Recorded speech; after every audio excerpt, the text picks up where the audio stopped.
हमारे यहाँ बौछारी और बूंद बूंद सिंचाई पर ज्यादा ध्यान दिया जाए तो न केवल उत्पादन बढ़ाया जा सकता है, बल्कि कृषि की उन्नत तकनीक भी विकसित की जा सकती है।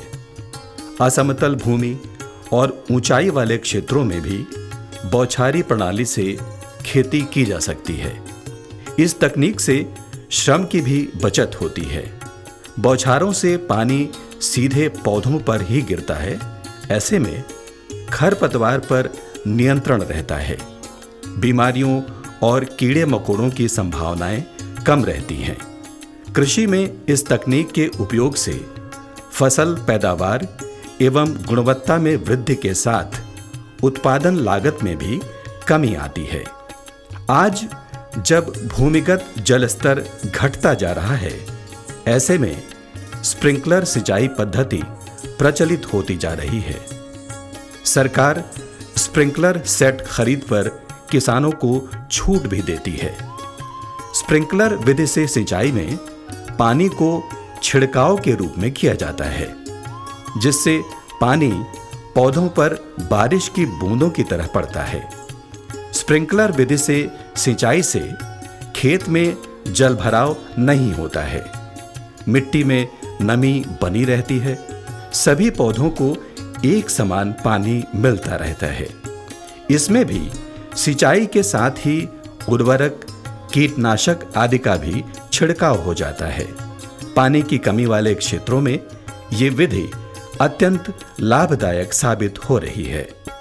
स्प्रिंकलर सिंचाई पद्धति में जल स्रोत से खेत तक नाली द्वारा पानी आने से जो जल की बर्बादी होती है वो बहुत कम होती है, क्योंकि जल स्रोत से खेत तक पानी प्लास्टिक पाइप द्वारा आता है।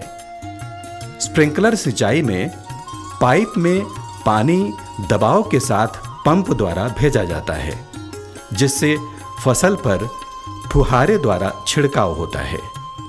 पानी उठाने वाली नली, जिसे राइजर पाइप कहते हैं, इसकी लंबाई फसल की लंबाई पर निर्भर करती है, क्योंकि फसल की ऊंचाई जितनी रहती है, राइजर पाइप उससे ऊंचा हमेशा रखना पड़ता है।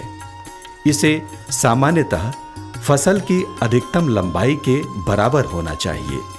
पानी छिड़काव वाले हेड घूमने वाले होते हैं, जिन्हें पानी उठाने वाले पाइप से लगा दिया जाता है।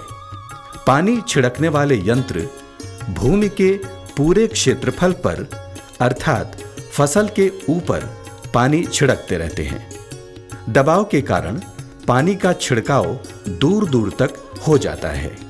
स्प्रिंकलर सेट में प्रयुक्त होने वाला जल स्वच्छ और साफ होना चाहिए। कीचड़ युक्त गंदा जल स्प्रिंकलर सेट को नुकसान पहुंचाता है। तेज हवा चलने या अधिक तापमान होने पर नोजल की आपसी दूरी कम कर दें। रासायनिक उर्वरक, कीटनाशी या खरपतवार नाशी के प्रयोग के बाद स्प्रिंकलर सेट को कम से कम 20 से 25 मिनट तक स्वच्छ जल से चलाएं, ताकि इनके हानिकारक प्रभाव स्प्रिंकलर सेट से समाप्त हो सकें। समय समय पर प्रयोग होने वाले वॉशरों को बदलते रहें। कपलिंग जोड़ते समय कपलिंग तथा रबर सील साफ करके लगाना चाहिए।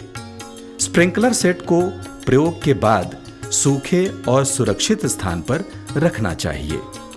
स्प्रिंकलर सिंचाई पद्धति द्वारा फसल की आवश्यकतानुसार समान रूप से समय से सिंचाई की जा सकती है। अन्य सिंचाई पद्धतियों की तुलना में स्प्रिंकलर सिंचाई पद्धति के माध्यम से 2 से 3 गुना सिंचाई जल की बचत होती है। स्प्रिंकलर विधि द्वारा सिंचाई करने से नालियों और क्यारियों द्वारा होने वाली पानी की क्षति कम होती है।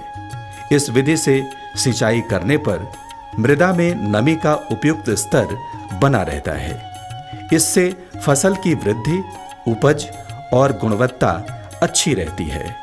इससे मिट्टी की पानी सूखने की दर की अपेक्षा छिड़काव कम होने से पानी के बहने से हानि नहीं होती है।